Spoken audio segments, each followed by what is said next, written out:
I have totally been peer pressured by my clients to run an 8K, and I am the farthest thing from a runner.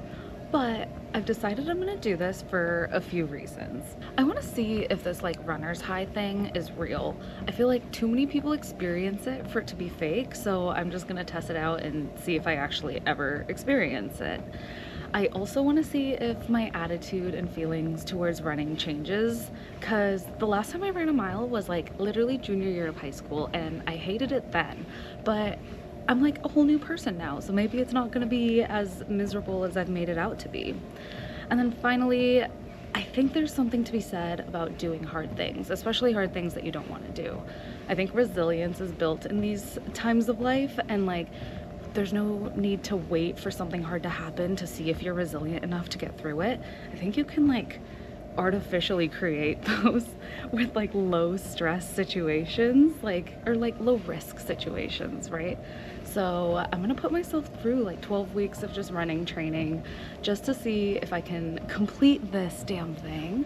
I have no desire to like run it fast or like place or like beat a PR or anything. I literally just want to finish. So I do want to track my progress in like my baseline pace.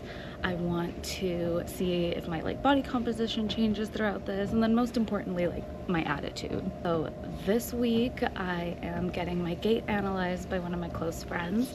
We're gonna pick out some good shoes for me and just kind of get acclimated to running in the next few weeks.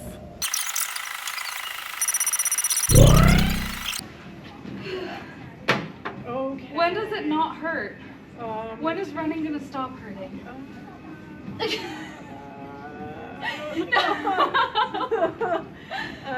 Not anytime soon. Wow. Time for a little analysis. Yeah, so this is the slow motion of the 12.5-minute mile pace. And so you can see here is a pretty pronounced heel strike. I would say that this is a pretty good stride length for a 12.5-minute mile pace. And the cadence looks good. Midfoot is generally seen as kind of the best, but it's okay if you're still a heel striker. So this is now going a little faster. So you see a little bit of a pickup in the stride length. I would say the cadence still looks really good. Still doing the heel strike here. Good vertical oscillation as well, so you're really pushing off well. Okay, so looking at the feet here, right foot pronates a little bit more, so that means like the foot kind of rolls down a little bit more, but I wouldn't say it's like super excessive, but it might be something to watch, especially for longer distances. So yeah, that kind of tells us a little bit of like kind of good footwear that you could choose based on those things. Tell me about my shoe options. Your shoe options. How do I not fuck up my entire lower body from running? There's tons of options now, and current trends are like the maximalist shoe, which is those really fat like soles. Hokas, yeah, where I'm pretty sure you can walk on water with those. There's floating device. I have a bunch of clients that will come and start weightlifting in their Hokas, and I'm like, take your shoes off. It's too as soon as they get under the bar and their feet are like this, I'm like, what are you doing? It's all wibble wobble, like their ankles are hard pass. Yeah. It's not allowed. No. There's like kind of the maximalist shoe, like really thick sole, mid-size. This is usually what I go for. And then you have kind of the minimalist shoe, which was a trend a few years ago. The barefoot shoe. Yes. Okay. Yeah. I was gonna ask you about this because there's like half the people are telling me Hokas, Asics, and things like that, and then other people are telling me barefoot shoes, like the really thin, like as natural as you can get with your feet to the ground. I would say you have to really train for those, and if you're already new at running, I don't know if that would be my first option. If you're just cured of it. So you also have zero drop shoes, which means that heel to toe they're level. There's no kind of angle downwards towards the toes. I would go more towards like maybe 8 to 10 millimeter heel to toe drop. So much that goes into this. Yeah. There's so many specifics I didn't even think about, like a heel drop. Yeah. The millimeters of a heel drop. Yes. Yeah. That's crazy. So, my hips are fine. My ankles have had injuries in the past. okay. I'll probably be running mostly on treadmill or outside. On Okay. So I'm not off-roading or Off-roading? trail running. Isha's going off-roading, you guys. I'm not off-roading in these She's going shoes. through the bushes. So I definitely need something that I can do just like outdoor runs, road running, and like Okay. and treadmill. Yeah, so I would say actually having kind of between like 8 millimeter to 10 Mhm. millimeter heel to toe drop, and maybe just like a mid thickness of a sole. I think that probably would be a good place to start. Generally, I do recommend getting 2 running shoes, one that like 2 was slightly different from each other, so that way you can kind of try out the different kinds. I'm only getting 1 pair of shoes for this entire Okay. challenge, and I need someone to keep me accountable because I'll buy a bunch of things for my new hobby and like Yeah, never and use never them again. use So it. I'm only buying 1 pair of shoes. Any other like running accessory, if I think I need it, I'm gonna buy it on June 2nd after my race.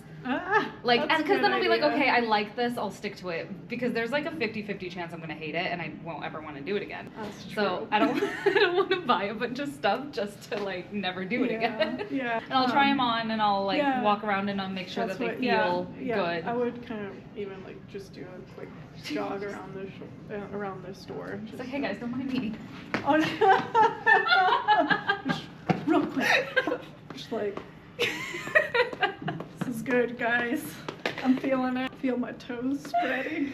I think we got this. Yeah. I think I'm ready. You're doing this with Okay. me, right? June Oh 1st? yeah, we're doing it.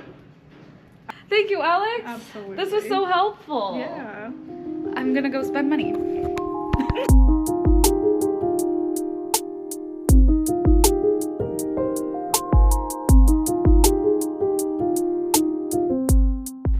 So I'm not actually starting my running training until March because I'm in Hawaii right now, but I did bring my new running shoes along with me so that I can, like I said, get acclimated to running, try not to hate it so much, and what better place to do that than with the beach and beautiful greenery and just like stunning scenery around me.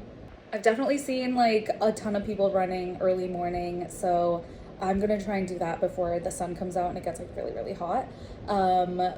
Or maybe even like sunset run. It's just gonna be pretty no matter what. I feel like I'm gonna hate the running part less if it's gorgeous around me. By the way, I tried on so many pairs of shoes, and truly the one shoe that I kept comparing everything to were the Glycerin 22s. So this is my running shoe of choice. We'll see how this goes. We'll see how I feel, and I'll take you guys along with me. I have literally been out all damn day and in the sun. Like, look at how red I've gotten. But it's finally cooling off a little bit, so I'm gonna go run in that general direction and see where it takes me. I think I'm gonna go find like an acai bowl or like a coffee or something fun to run to. But I also realized this is my first run in these new shoes, and I'm like kind of excited.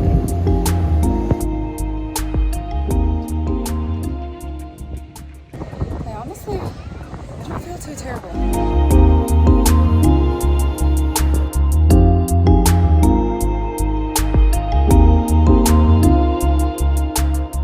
Running wasn't as bad as I thought it was going to be, but my mistake was going at sunset because it was packed everywhere, and it felt like I was lane splitting when I was trying to get through all the pockets of people.